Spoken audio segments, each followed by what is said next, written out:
श्री गणेशाय नमः। श्री जानकी वल्लभो विजयते। श्री रामचरितमानस प्रारंभ करते हैं। जय सिया राम। अगर मेरे वीडियो आपको अच्छे लगते हैं तो सब्सक्राइब जरूर कीजिए और अपने प्रियजनों परिवारजनों को जरूर शेयर कीजिए और उनको भी प्रोत्साहित करिए ऐसे धार्मिक वीडियो देखने के लिए। श्री रामचरितमानस के सप्तम सोपान उत्तरकांड में छठा खंड प्रारंभ करते हैं। वे माता पिता गुरु और ब्राह्मण किसी को नहीं मानते। आप तो नष्ट हुए ही रहते हैं, साथ ही अपने संग से दूसरों को भी नष्ट करते हैं। मोहवश दूसरों से द्रोह करते हैं। उन्हें न संतों का संग अच्छा लगता है, न भगवान की कथा ही सुहाती है। वे अवगुणों के समुद्र, मंद बुद्धि, कामी, राग युक्त, वेदों के निंदक और जबरदस्ती पराये धन के स्वामी, लूटने वाले होते हैं। वे दूसरों से द्रोह तो करते ही हैं, परंतु ब्राह्मण द्रोह विशेषता से करते हैं। उनके हृदय में दंभ और कपट भरा रहता है, परंतु वे ऊपर से सुंदर वेश धारण किए रहते हैं। ऐसे नीच और दुष्ट मनुष्य सतयुग और त्रेता में नहीं होते, द्वापर में थोड़े से होंगे और कलयुग में तो इनके झुंड के झुंड होंगे। हे भाई, दूसरों की भलाई के समान कोई धर्म नहीं है और दूसरों को दुख पहुंचाने के समान कोई नीचता पाप नहीं है। हे तात, समस्त पुराणों और वेदों का यह निर्णय निश्चित सिद्धांत मैंने तुमसे कहा है। इस बात को पंडित लोग जानते हैं। मनुष्य का शरीर धारण करके जो लोग दूसरों को दुख पहुंचाते हैं, उनको जन्म मृत्यु के महान संकट सहने पड़ते हैं। मनुष्य मोहवश स्वार्थपरायण होकर अनेकों पाप करते हैं, इसी से उनका परलोक नष्ट हुआ रहता है। हे भाई, मैं उनके लिए काल रूप भयंकर हूँ और उनके अच्छे और बुरे कर्मों का यथा योग्य फल देने वाला हूँ। ऐसा विचार कर जो लोग परम चतुर हैं, वे संसार के प्रवाह को दुख रूप जानकर मुझे ही भजते हैं। इसी से वे शुभ और अशुभ फल देने वाले कर्मों को त्याग कर देवता, मनुष्य और मुनियों के नायक मुझको भजते हैं। इस प्रकार मैंने संतों और असंतों के गुण कहे। जिन लोगों ने इन गुणों को समझ रखा है, वे जन्म मरण के चक्कर में नहीं पड़ते। हे तात, सुनो, माया से रचे हुए ही अनेक सब गुण और दोष हैं। इनकी कोई वास्तविक सत्ता नहीं है। गुण विवेक इसी में है कि दोनों ही न देखे जाएं। इन्हें देखना यही अविवेक है।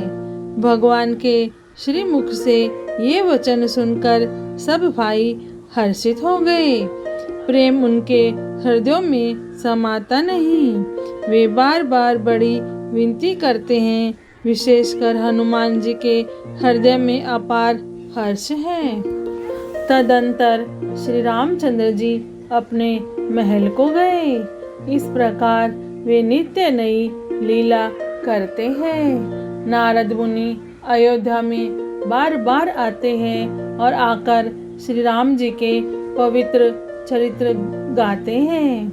मुनि यहाँ से नित्य नए नए चरित्र देखकर जाते हैं और ब्रह्मलोक में जाकर सब कथा कहते हैं। ब्रह्मा जी सुनकर अत्यंत सुख मानते हैं और कहते हैं कि हे तात, बार बार श्री राम जी के गुणों का गान करो। सनकादि मुनि नारद जी की सराहना करते हैं। यद्यपि वे सनकादि मुनि ब्रह्मनिष्ठ हैं, परंतु श्री राम जी का गुणगान सुनकर वे भी अपनी ब्रह्म समाधि को भूल जाते हैं और आदर पूर्वक उसे सुनते हैं।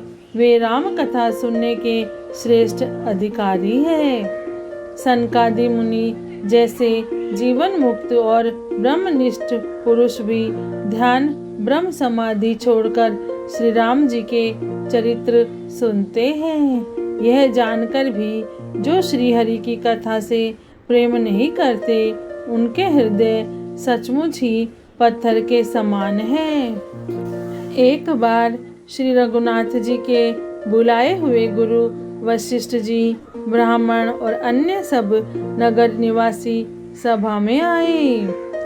जब गुरु, मुनि, ब्राह्मण तथा अन्य सब सज्जन यथा योग्य बैठ गए, तब भक्तों के जन्म मरण को मिटाने वाले श्री राम जी वचन बोले। हे समस्त नगरवासियों, मेरी बात सुनिए। यह बात मैं हृदय में कुछ ममता लाकर नहीं कहता हूँ, न अनीति की बात कहता हूँ और न इसमें कुछ प्रभुता ही है। इसलिए संकोच और भय छोड़कर ध्यान देकर मेरी बातों को सुन लो और फिर यदि तुम्हें अच्छी लगे तो उसके अनुसार करो। वही मेरा सेवक है और वही प्रियतम है जो मेरी आज्ञा माने। हे भाई, यदि मैं कुछ अनीति की बात कहूँ तो भय भुलाकर बेठक मुझे रोक देना।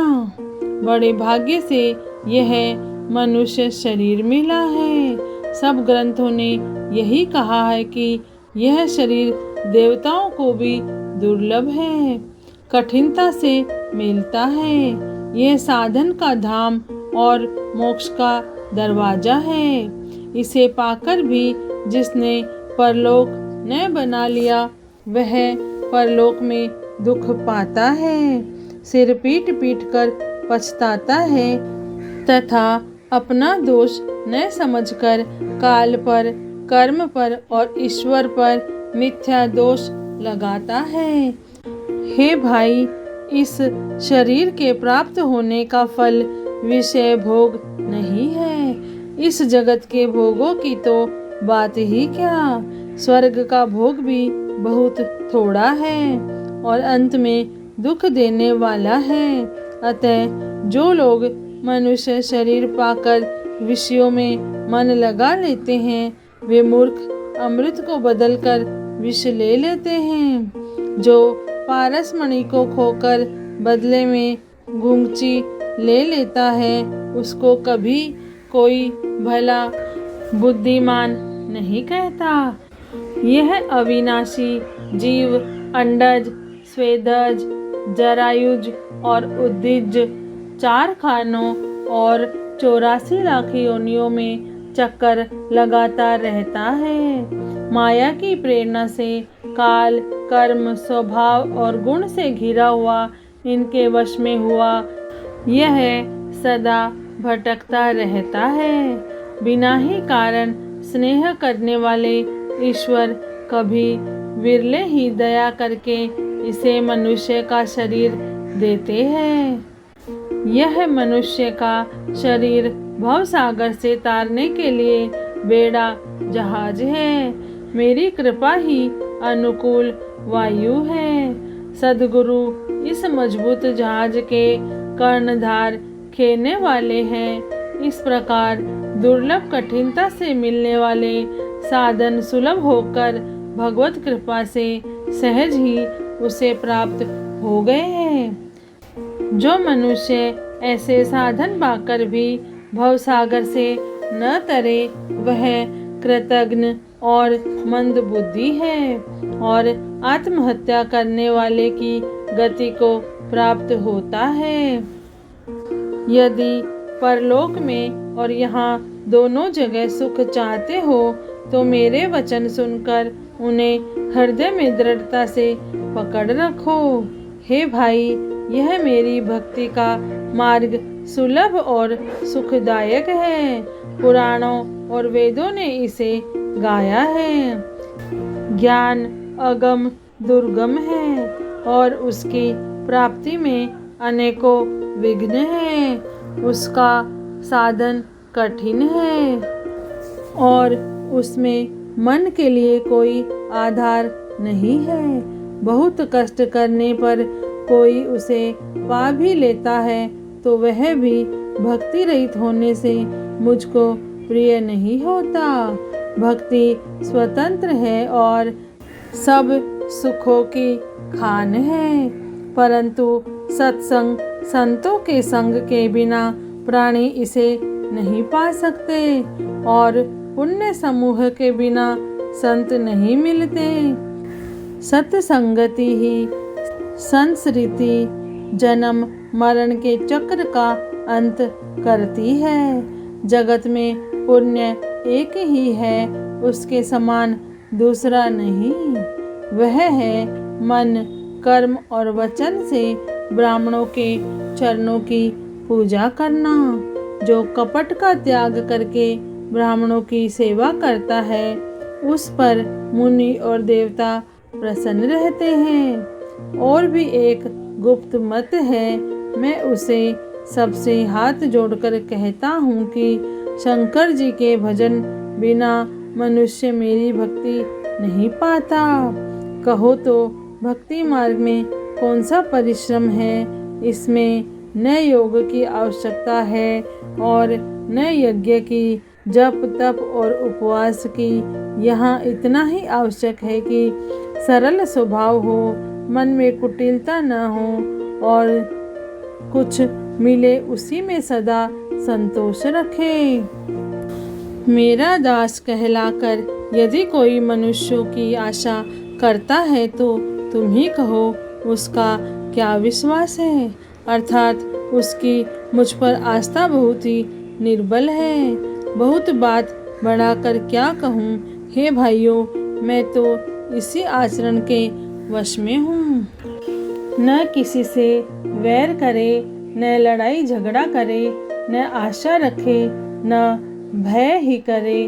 उसके लिए सभी दिशाएं सदा सुखमयी है। जो कोई भी आरंभ फल की इच्छा से कर्म नहीं करता, जिसका कोई अपना घर नहीं है, जिसकी घर में ममता नहीं है, जो मानहीन पापहीन और क्रोधहीन है, जो भक्ति करने में निपुण और विज्ञानवान है, संत जनों के संसर्ग सत्संग से जिसे सदा प्रेम है, जिसके मन में सब विषय यहाँ तक कि स्वर्ग और मुक्ति तक भक्ति के सामने तृण के समान है, जो व्यक्ति के पक्ष में हट करता है पर दूसरे का मत का खंडन करने की मूर्खता नहीं करता, तथा जिसने सब कुतर्कों को दूर बहा दिया है, जो मेरे गुण समूहों के और मेरे नाम के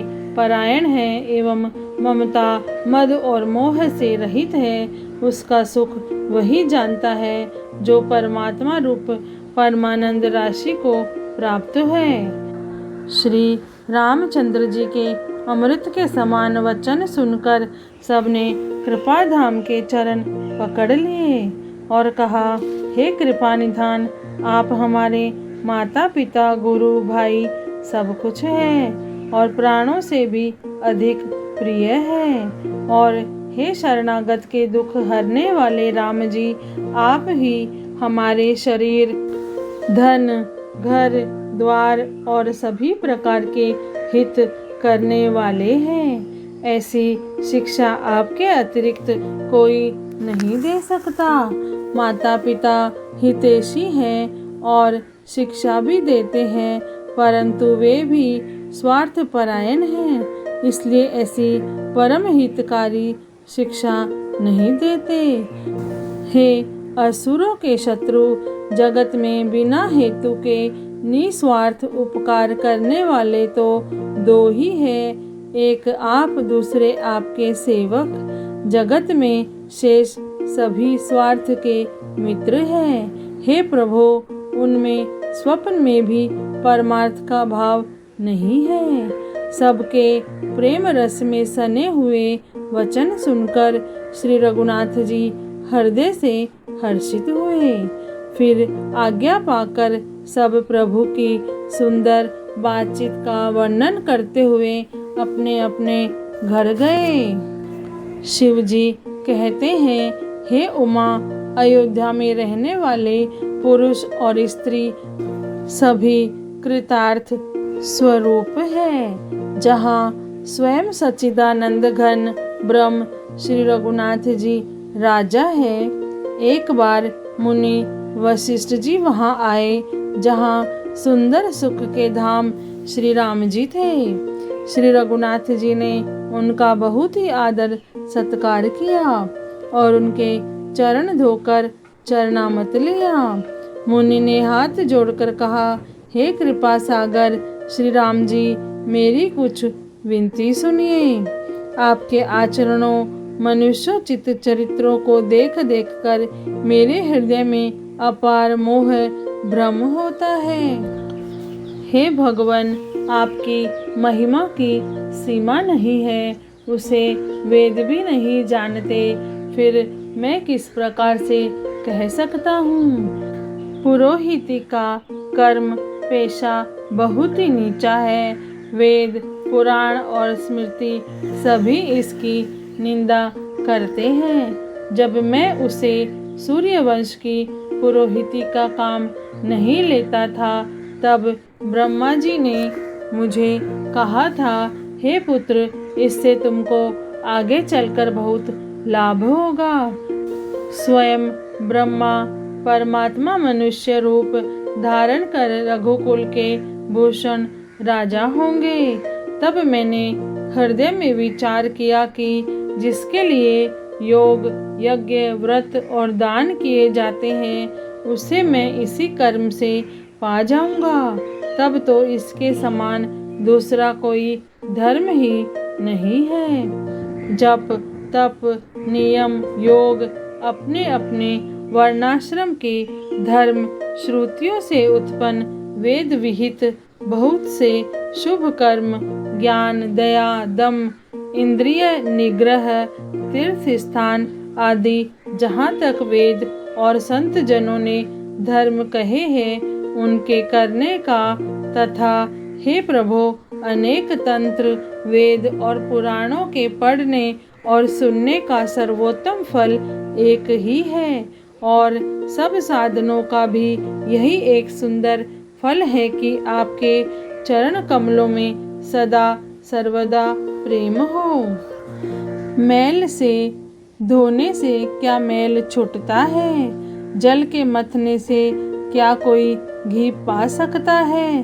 उसी प्रकार हे रघुनाथ जी, प्रेम भक्ति रूपी निर्मल जल के बिना अंतःकरण का मल कभी नहीं जाता। वही सर्वज्ञ है, वही तत्वज्ञ और पंडित है, वही गुणों का घर और अखंड विज्ञानवान है, वही चतुर और सब शुभ लक्षणों से युक्त है, जिसका आपके चरण कमलों में प्रेम है। हे नाथ, हे श्री राम जी, मैं आपसे एक वर मांगता हूँ, कृपा करके दीजिए।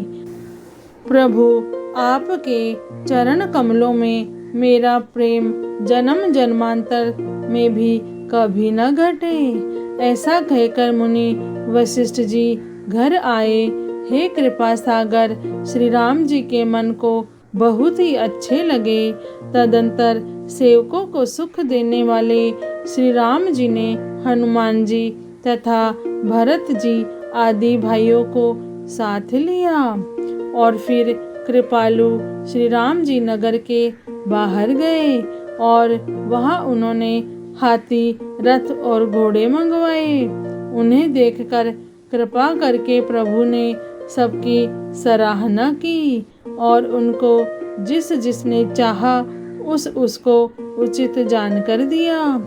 संसार के सभी श्रमों को हरने वाले प्रभु ने हाथी, घोड़े आदि बांटने में श्रम का अनुभव किया और श्रम मिटाने को वहाँ गए, जहाँ शीतल अमराई आमों का बगीचा था।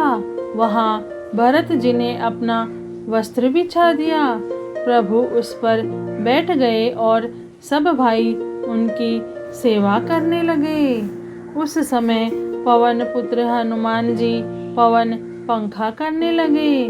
उनका शरीर पुलकित हो गया और नेत्रों में प्रेमाश्रुओं का जल भर आया। शिव जी कहने लगे, हे गिरिजे, हनुमान जी के समान न तो कोई बड़भागी है और न ही कोई श्री राम जी के चरणों का प्रेमी है, जिनके प्रेम और सेवा की स्वयं प्रभु ने अपने श्रीमुख से बार बार बड़ाई की है। श्री रामचरितमानस के सप्तम सोपान में छठा खंड पूर्ण हुआ। जय श्री राम, जय सिया राम।